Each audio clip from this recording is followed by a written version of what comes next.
మీ ఎలాంటి వ్యాపార ప్రకటనలకైనా వెంటనే మా ఛానల్ సంప్రదించండి. ప్రస్తుతం మనతో పాటు ప్రముఖ ఆధ్యాత్మికవేత్త, తంత్ర జ్యోతిష్యులు, జ్యోతిష రత్న, జ్యోతిష సామ్రాట్ డాక్టర్ చింతా రుక్మానుగారావు గారు మనతో ఉన్నారు. గురువుగారితో మాట్లాడదాం. నమస్కారం గురుగారు.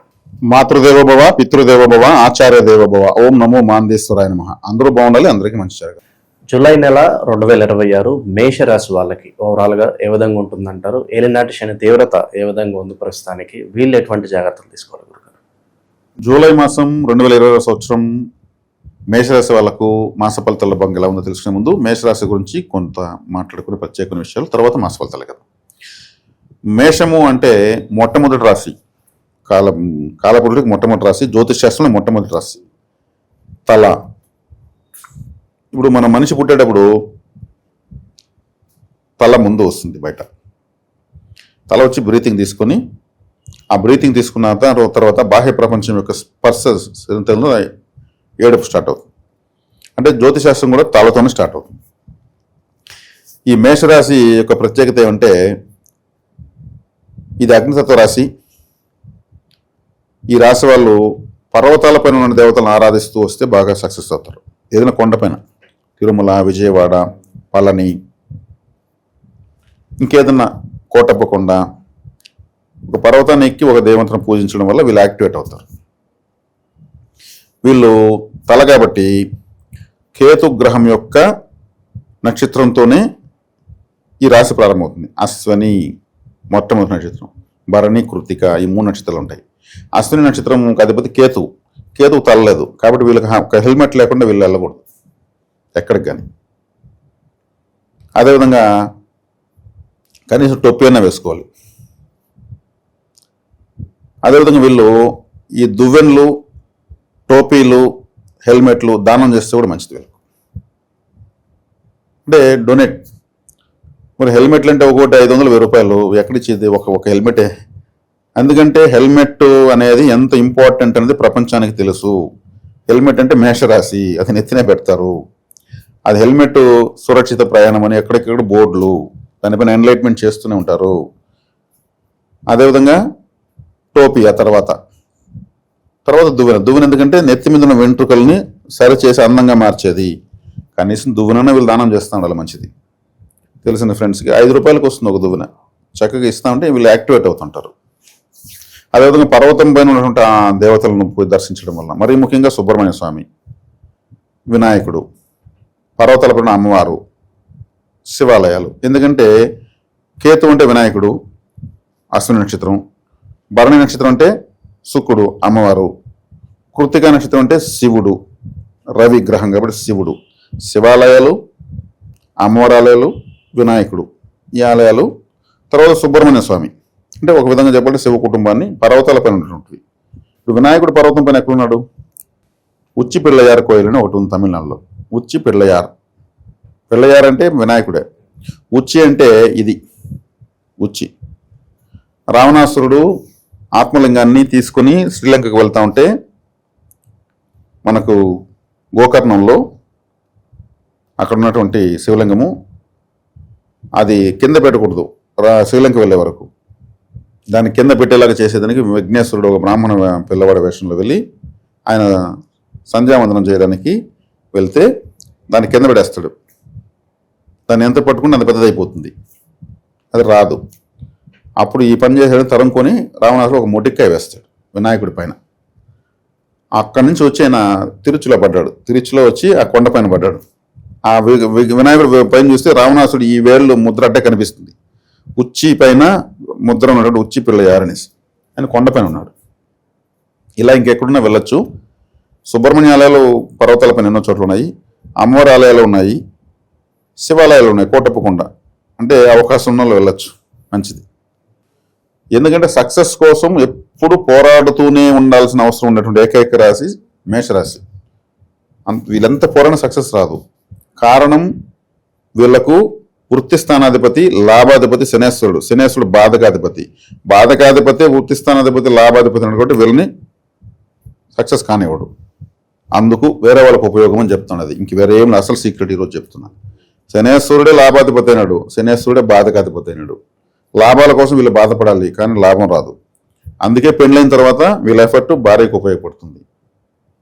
ఆఫ్టర్ మ్యారేజ్ వీళ్ళు సెట్ అవుతారు. కాబట్టి తొందరగా పెళ్లి చేసుకున్నా కానీ చేసుకోలేరు. నేను ఏదో ఒకటి సాధించి నాకు పెళ్లి చేసుకోవాలి, నాకు ఉద్యోగం వచ్చిన తర్వాత, వ్యాపారం వచ్చిన తర్వాత అని ఒక టార్గెట్లు పెట్టుకుంటారు. అందువల్ల కొంచెం లేట్ అయిపోతుంది వీళ్ళ ఆలోచనలు. అంత ఎర్లీ ఏజ్లో వీళ్ళు పెళ్లి చేసుకోరు. వీళ్ళ ఆలోచనలు వెనక్కి తీసుకెళ్తాయి అనమాట. ఏలినాటి శని తీవ్రత ఎంతవరకు ప్రభావం ఉంది? అక్టోబర్ వరకు వీళ్ళకి ఏలినాటి తీవ్రత లేనట్టే లెక్క.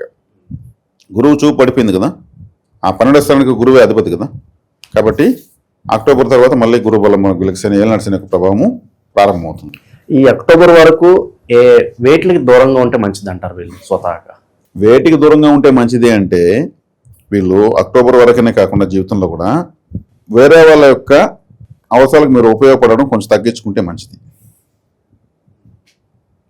మీ ఐడియాలు ఎప్పుడు పంచుతూ షేర్ చేస్తూ మళ్ళీ తిరిగి ఎందుకంటే కమర్షియల్గా నేను ఇప్పుడు నీకు చెప్తాను, నాకు 100 రూపాయలు వెయ్యి అకౌంట్లో నేను ఒక ఐడియా ఇస్తానంటే ఎవరిని ఫోన్ చేస్తాడా?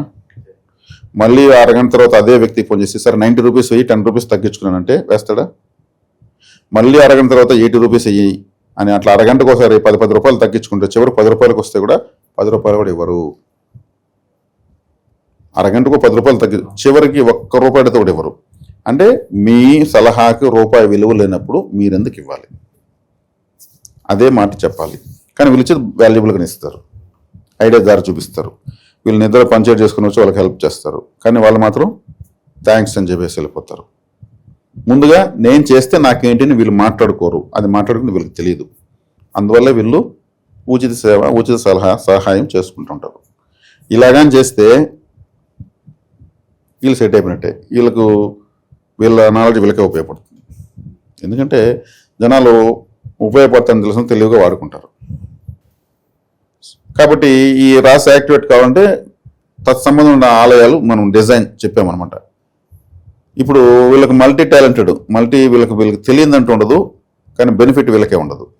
వేరే వాళ్ళకు వీళ్ళు చేసి నేను ఇప్పుడు ఎన్నో వీడియోలు చెప్పేశాను వేరే వాళ్ళకి బెనిఫిట్ తెలిసి. అందుకే వీళ్ళు వివాహమైన తర్వాతనే వీళ్ళు బాగా సెట్ అవుతారు. వివాహం అయితే ఉంది, భార్యకు డెవలప్మెంటు, ఉద్యోగం చేసే భార్య వచ్చేందుకు అవకాశం ఉంటుంది. లేదు వీళ్ళకి పెళ్ళైన తర్వాత భార్యకు ఉద్యోగం రావచ్చు, లేదా వీళ్ళకే ఉద్యోగం రావచ్చు. ఆదాయం మాత్రం కంపల్సరీ వస్తుంది. పెళ్ళైన తర్వాత భార్యకు అనారోగ్యం చేస్తుంది, ఏదో ఒక అనారోగ్యం వస్తూనే ఉంటుంది. కడుపుకు సంబంధించిన దోషం ఉంటుంది, కంపల్సరీ చూసుకోవాలి. ఇండైజెషను, వేడి చేయడము, నొప్పి రావడము, మలబద్ధకము, ఏదో ఒకటి కడుపుకు సంబంధించి ఉంటుంది. కాబట్టి వీళ్ళు చూసుకోవాలి. కాబట్టి ఇప్పటివరకు మనము మేషరాశి వాళ్ళకి ఇప్పటివరకు చెప్పని కొత్త విషయాలు చెప్పానేసి అనుకుంటున్నాను. 6వ స్థానము వీళ్ళకు కన్యారాశి అయింది కాబట్టి, కన్యారాశి అంటే కడుపు కాబట్టి దోషాన్ని ఇస్తుంది. ఇప్పుడు మనము జూలై మాసానికి సంబంధించి మాట్లాడుకుంటే రాశ్యాధిపతి ద్వితీయంలో ఉన్నాడు, వేరులో శని ఉన్నాడు. అంటే రాశికి వెనకాల శని, తర్వాత కుజుడు. అంటే లాభంలో రాహు ఉన్నాడు, అది మంచిది. 4వ ఇంట్లో కుజుడు, గురువు ఉచ్చస్థితి బట్టి శనిని చూస్తాడు. ఏలినాటి శని కంట్రోల్ అయిపోయింది.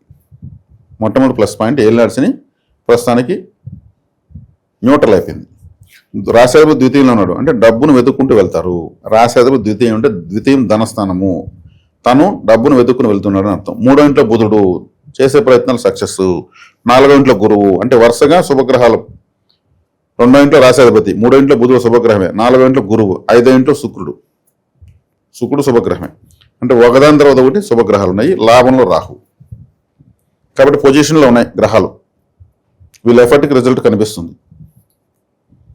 కొంచెం అగ్రెసివ్గానే పోతారు ప్రయత్నాల్లో, జనరల్గానే అగ్రెసివ్గా ఉంటారు వీళ్ళు చేసే ప్రయత్నాల్లో. దాని తగిన గ్రహాల పొజిషన్లోకి వచ్చాయి కాబట్టి వీళ్ళు కాపాడుకోవాలి.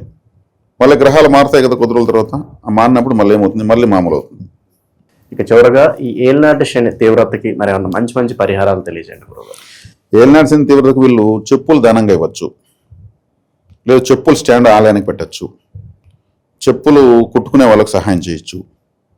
అదేవిధంగా చెప్పులు ఎక్కువ రోజులు వీళ్ళు వాడకూడదు, ఎందుకంటే శనేశ్వరుడు అంటే చెప్పులు. శనేశ్వరుడు వీళ్ళకి బాధకాధిపతి కాబట్టి 5,000 రూపాయలు చెప్పులు తీసి 10 సంవత్సరాలు వాడేదానికన్నా 400 రూపాయలు చెప్పులు తీసుకుని 4 నెలలు వాడేసి కండిషనర్గా అడైనా వదిలేసి ఇంకో జత తీసుకోవడం బెటర్. అందుకంటే బాధకాధిపతి యొక్క కారకత్వాన్ని ఎక్కువ వాడకూడదు. బ్లాక్ కలర్ అసలు జీవితంలో టచ్ చేయకూడదు. నడుము కింద వేయచ్చు బ్లాక్ ప్యాంట్ కావాలంటే, అండర్ వేర్స్ వేసుకోవచ్చు, కట్ చీపులు వాడచ్చు. అంటే నెగటివ్గా వాడాలి. కనిపించేలా వాడకూడదు. ఎలివేషన్లో కాకుండా, ఎలివేషన్లో వచ్చినా కానీ నడుము కింద వేసేయాలి. బంగారాన్ని కూడా నడుము వరకే వేస్తారు, నడుము కింద వేరండి బంగారం. కిందకు వచ్చి కూడా కాలాల్లో వెండి మెట్లు వేస్తారు, వెండి గొలుసులు వేస్తారు. బంగారం వడ్డానం వరకే ఆపేస్తారు. అట్లాగే అక్కడి నుంచి కిందకి బ్లాక్ కావాలంటే వేసుకోవచ్చు. కాబట్టి వీళ్ళు బ్లాక్ కలర్ని నెగిటివ్గా వాడాలి. బొగ్గులు పారే నీటిలో వదలచ్చు.